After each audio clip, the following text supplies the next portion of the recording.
listeners. I hope you can hear me. It's been quite windy and there's been a sudden downpour of rain, but I found a gap to walk in, and I'm just looking at this derelict greenhouse. The structure's still there, but it's unused. And as we walk, I just want to ponder on that and ask you, what are the places in your life and in my life where we have lost areas that can either be revived or that need to be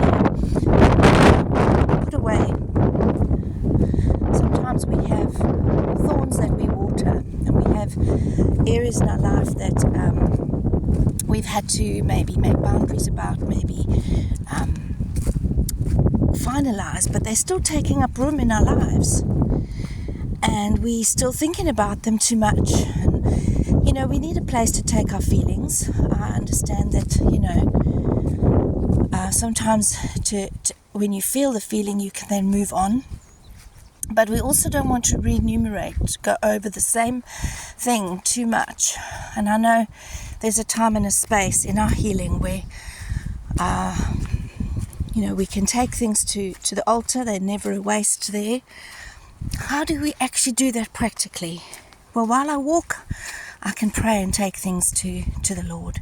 I can also do it by writing out my feelings and writing out scriptures of faith. I can maybe do it praying before I go to sleep at night or in the morning, and really just talking to the Lord about our worries, and remembering that He doesn't want us to worry, but casting our anxiety onto Him. I'm aware that with winter coming, those of us who are not used to living in a place where there's much more darkness, less light, less sunlight, it can affect our feelings. Also the low vitamin D levels that can happen from the lack of sun.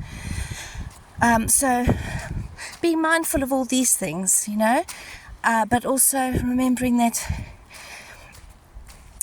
the Lord has purpose for us, and to keep focused on the purposes of the Lord, the good works He's planned in advance for us to do.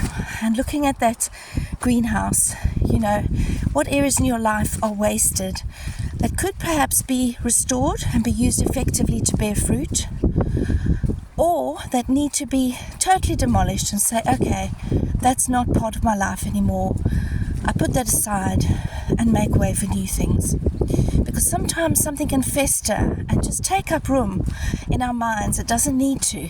And our minds are a place that can cause a lot of problems.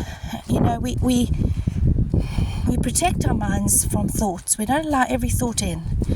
We take each thought and make it captive to Jesus. So just think, what is it in my life right now that either I need to restore and build so it can bear fruit, or break down and get rid of? Have a blessed day. Goodbye.